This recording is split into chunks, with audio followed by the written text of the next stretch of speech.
तो हेलो दोस्तों, welcome back to my new video. आज के हम इस वीडियो में बात करेंगे हमारे भारतीय संविधान में मौलिक अधिकारों के बारे में। तो आज मैं आपको अपनी इस वीडियो में बताने जा रहा हूँ कि हमारा जो भारतीय संविधान है उसमें हमारे मौलिक अधिकारों की क्या क्या विशेषता या हमें क्या क्या मौलिक अधिकार प्राप्त हैं जो हमारे संविधान में हमें दिए गए हैं। ठीक है, तो इसमें सबसे पहले मैं आपको बता दूं कि जो हमारे मौलिक अधिकार होते हैं वो होते क्या हैं। देखिए, जो हमारे मौलिक अधिकार होते हैं वो किसी भी व्यक्ति के, यानी जो नॉर्मल ह्यूमन है या कोई भी व्यक्ति है, कोई भी मनुष्य है, कोई भी मानव है जो पृथ्वी पर रह रहा है, उसकी कुछ अपने राइट्स होते हैं, कुछ अपने अधिकार होते हैं जिसकी उन्हें ज़रूरत होती है। जैसे सपोज जीने का अधिकार, रहने का अधिकार, खाने पीने का अधिकार, अपनी व्यवसाय चुनने का अधिकार, ऐसे कई तरह के अधिकार होते हैं। जैसे में मेन 5 जो होते हैं वो होते हैं रहना, खाना पीना, अपना व्यवसाय चुनना, अपनी जीविका चुनना और इस तरीके के और भी हैं। मैं आपको इसमें इमेजेस में शेयर कर दूंगा। ओके, तो आप इसमें जान सकते हैं। उन्हें हम कहते हैं हमारे फंडामेंटल राइट्स, यानी हमारे मूल अधिकार या जो हमारे मौलिक अधिकार होते हैं जिसकी हमें क्या होती है, स्वतंत्रता जीने के लिए ज़रूरत होती है, जो होती है स्वतंत्रता, समानता और जन्म और मृत्यु, ऐसी ऐसे कई तरह के अधिकार होते हैं। ठीक है, यानी कि जो हमारा हमें कहाँ रहना है, क्या खाना है, किस तरीके से जीना है, समाज में हमारी क्या क्या होनी चाहिए और साथ ही साथ हमें स्वतंत्रता प्राप्त होनी चाहिए। तो इसके जो हमारे मौलिक अधिकार हैं, यानी जो हमारे फंडामेंटल राइट्स हैं, इनकी जो अधिकारों की जो मांग है, जो ज़रूरत है, वो समय समय पर लोगों ने क्या किया, उठाते रहे हैं। क्यों? क्योंकि लोगों को ये पता है कि अगर उनसे उनके मौलिक अधिकार छीन लिए गए तो समाज क्या होगा, अव्यवस्था की गोद में चला जाएगा, यानी कि जो बिल्कुल भी किसी के लिए सही नहीं होगा। क्यों?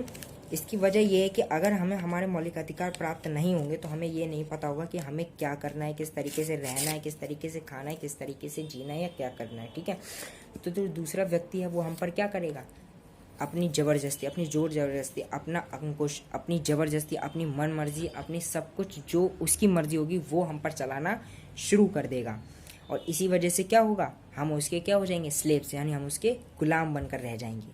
तो जो संविधान में जो मौलिक अधिकार हैं, इनकी जो आवाज़ है कि इनकी ज़रूरत होनी चाहिए, मौलिक अधिकार मिलने चाहिए, इनकी जो आवाज़ है समय समय पर लोगों के द्वारा उठाती रही है।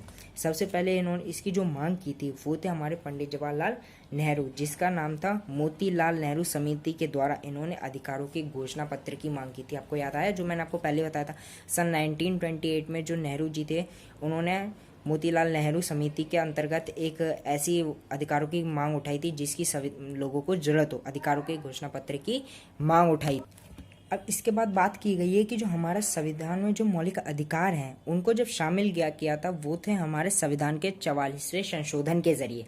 क्यों? क्योंकि हमारे जो संविधान है उसमें मैंने आपको बताया था कि हमारे जो संविधान है उसमें समय समय पर बहुत सारे चेंजेस यानी अमेंडमेंट्स किए गए हैं, बदलाव किए गए हैं। तो हमारा जो 44वां संविधान संशोधन था उसमें से जो वो संपत्ति का अधिकार था ना, हमारा जो सूचीबद्ध किया गया था कि हमारा जो मौलिक अधिकार है उसमें से हमारा संपत्ति का भी अधिकार होगा कि हमारे जो दादा परदादा या बाप दादा की, यानी जो हमारी पीढ़ी दर पीढ़ी जो ज़मीन जायदाद होगी उस पर हमारा पूरा का पूरा अधिकार होगा और वो हमें मिलनी चाहिए। तो इससे क्या होता था कि जो लोग होते थे जिनके नाम पर ज़मीन नहीं होती थी ना, वो भी अपनी ज़मीन मांगने चले जाते थे सरकार के पास।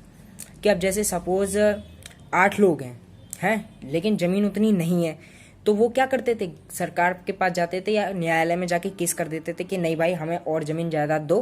क्यों? क्योंकि हमारे दादा परदादा इतने लोग थे तो उसमें बराबर का हिस्सा बांट होना चाहिए। जिसकी वजह से क्या हुआ, गवर्नमेंट को बहुत ज़्यादा प्रॉब्लम्स आने लगे। अगर वो ऐसे ऐसे करके ज़मीन जायदाद बांटने लगती तो ऐसे तो कितने सारे लोग थे जिन्हें ज़मीन जायदाद चाहिए थी अपने दादा परदादा की, तो आप समझ सकते हो। ओके, तो ऐसे ही उन्होंने फिर क्या किया, 44वें संविधान संशोधन के तहत जो हमारे जो मौलिक अधिकार थे यानी जो हमारे फंडामेंटल राइट्स थे उसमें से जो हमारा संपत्ति का अधिकार था उसको क्या किया, हटा दिया गया। ठीक है, और संविधान के अनुच्छेद 45 में से 6 से 14 वर्ष के जो बच्चे के लिए मतलब जो कार्य होता था या जो निःशुल्क शिक्षा होती थी वो की गई। कि मतलब अगर कोई जो बच्चे 6 से लेकर 14 साल की उम्र के हैं उन्हें क्या होगा, बिना फीस के क्या की जाएगी, एजुकेशन दी जाएगी। ठीक है, क्यों? क्योंकि अब जैसे आज के टाइम पे देखो आप, बहुत सारे बच्चे हैं जो पढ़ नहीं पाते। क्यों? क्योंकि उनके पास इतने पैसे नहीं होते और पेरेंट्स जो थोड़े गरीब होते हैं, जो पुअर होते हैं, वो इन्हें अफोर्ड नहीं कर सकते। तो वो क्या करते थे, सरकार ने क्या किया, 45वें संविधान संशोधन यानी 44 के तहत उसमें से वो निकाल दिया कि जो हमारा संपत्ति का अधिकार था वो निकाल दिया, लेकिन 45वें के तहत जो 6 से 14 साल के बच्चे हैं उन्हें निःशुल्क यानी बिना किसी फीस के जो शिक्षा मिलनी चाहिए उसको उसमें डाल दिया, किसमें? मौलिक अधिकारों में, ठीक है। और इसके साथ साथ 86वें संविधान संशोधन के तहत यानी 21वें प्राथमिक शिक्षा को सभी नागरिकों को मूलाधिकार बना दिया गया। यानी जो 86 जो संविधान संशोधन था उसमें ये कहा गया कि 21 में प्राथमिक शिक्षा यानी 21 तक जो प्राथमिक शिक्षा होनी चाहिए, जो हमारी मतलब जैसे हम कहते हैं ना, हमारी बहुत इंपॉर्टेंट नीड जिसे हम बोलते हैं, बहुत ज़्यादा ज़रूरत जो होती है, उसको क्या किया गया? हमारी एजुकेशन को हमारी सबसे बड़ी नीड, सबसे बड़ी पावर, इसको घोषित कर दिया गया। यानी कि जो बच्चा या जो भी पेरेंट्स अपने बच्चे को नहीं पढ़ाते हैं उनके खिलाफ भी केस किया जा सकता है या उन पर भी केस हो सकता है। और एजुकेशन को हमारे मौलिक अधिकारों में से एक बना दिया गया, ठीक है। यह 1 अप्रैल 2010 को जम्मू और कश्मीर छोड़कर संपूर्ण भारत में लागू हो गया। क्यों? क्योंकि उस टाइम पर जो जम्मू और कश्मीर था उसमें हमारा हिस्सा नहीं था, यानी जम्मू और कश्मीर जो थे वो इंडिया के पार्ट नहीं थे, इसलिए उन्होंने इस संविधान को मानने या इस अमेंडमेंट को मानने से इनकार कर दिया, ओके। और बाकी जम्मू और कश्मीर को छोड़कर ये जो अमेंडमेंट था कि मतलब एजुकेशन बहुत ज़्यादा इंपॉर्टेंट है और ये सभी के लिए बहुत ज़्यादा ज़रूरी है, इसको पूरे देश ने एक्सेप्ट किया और पूरे देश में ये फलीभूत हुआ, ठीक है।